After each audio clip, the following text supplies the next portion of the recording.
Special thanks to Marlynn for the story. Please check them out in the description below. Now on to the story. Up by a face full of sunlight was something that I had expected to leave behind when I boarded a ship for deep space, especially since the ship in question was crewed entirely by tunnelers, the eyeless species that gets by on sonar. They hadn't made the ship, but they had customized it, and that included covering all of the big windows with armor, much to the disappointment of the human female who joined them. But it turned out that they hadn't covered the smallest windows.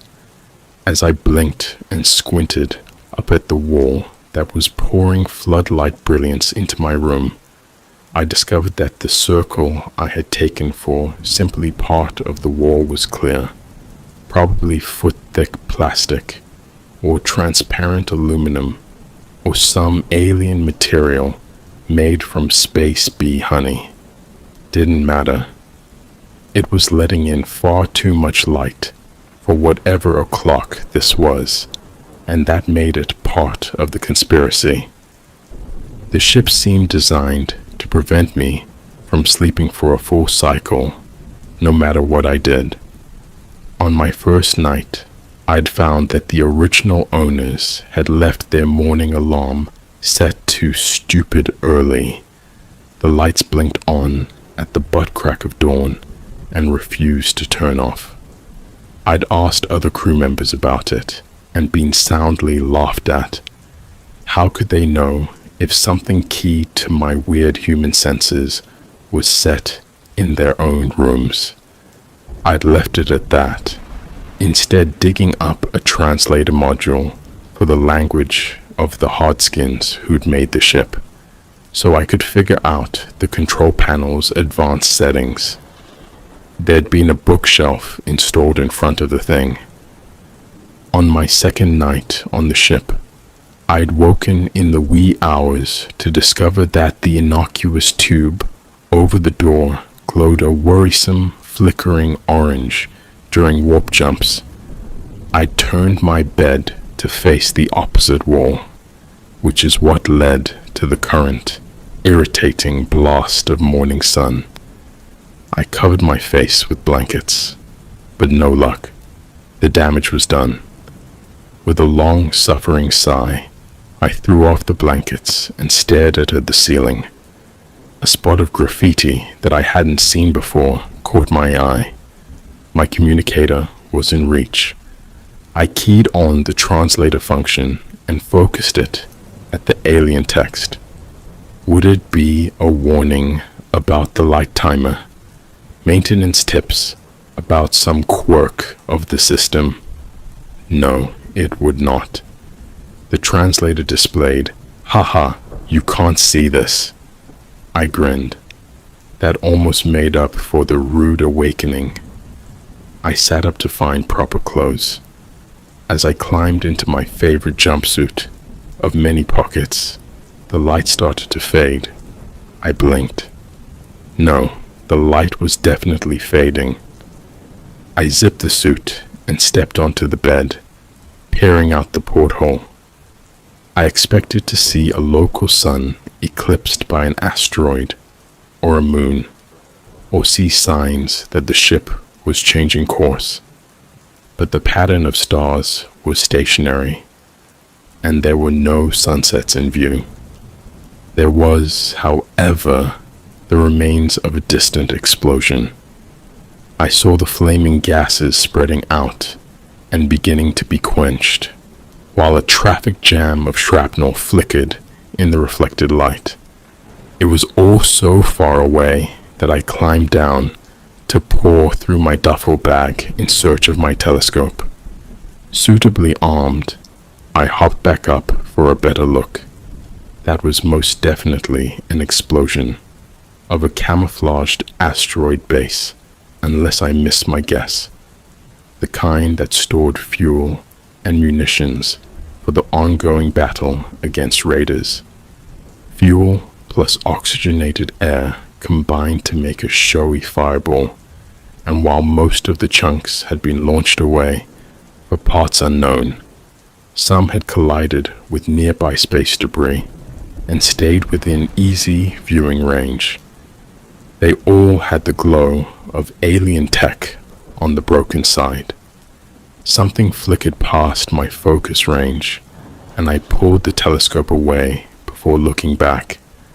It was a spacecraft, painted black and probably invisible when it wasn't backlit by fire. A pretty distinct shape, though. One long spike surrounded by a ring of smaller ones connected at the base, like a splash of water turned to icicles, like one of the enemy raiding ships. I scrambled off the bed and out the door, only pausing to grab a forehead light in case more of the been left on for years illumination needed repair.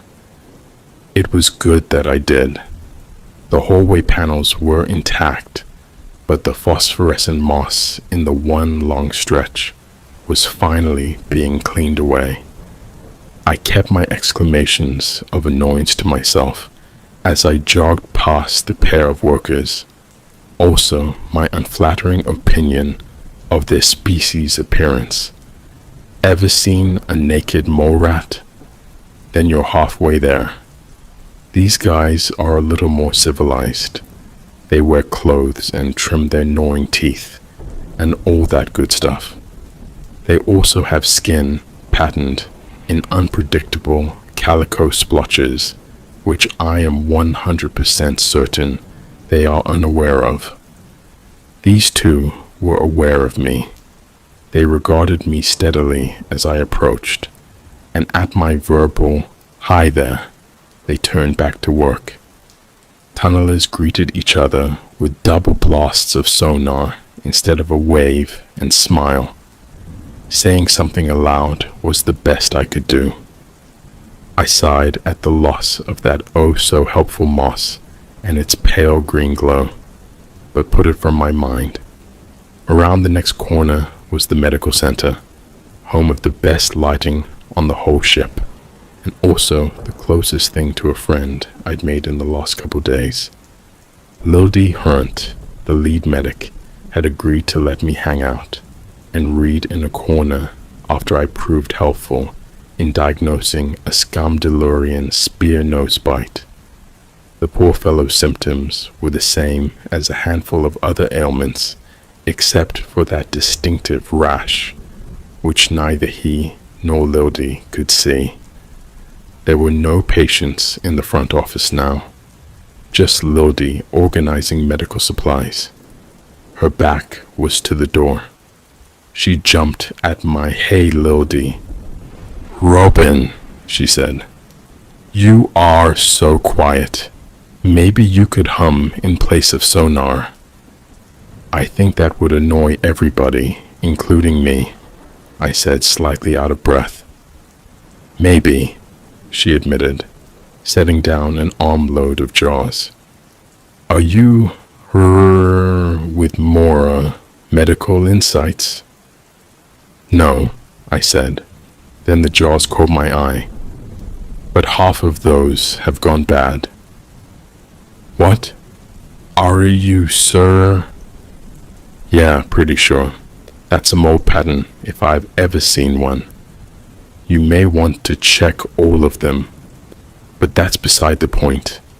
There's at least one raider ship close by, and it just blew up something technological. I need you to get me to the captain. The security guys won't listen to me alone." Lildy asked for details, and I gave them, talking quickly and making more than a few wild gestures. She probably caught all of them.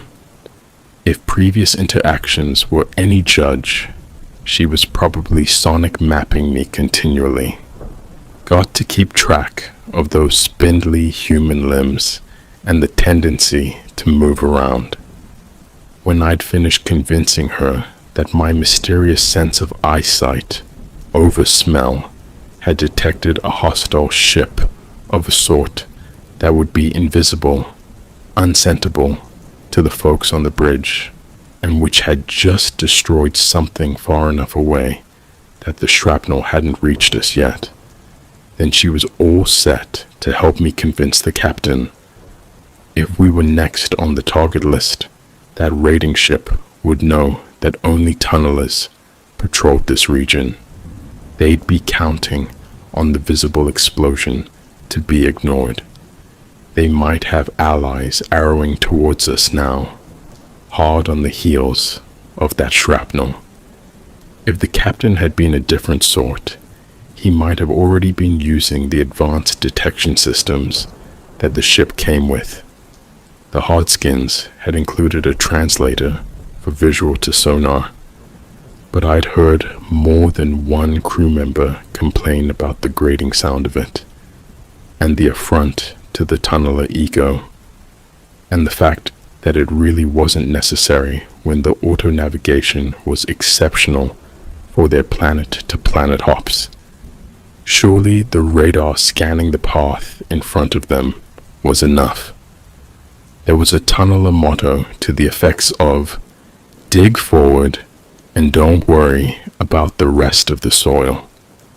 That was fine and dandy for social metaphors and relationship drama, but it was about to get us blasted into space dust.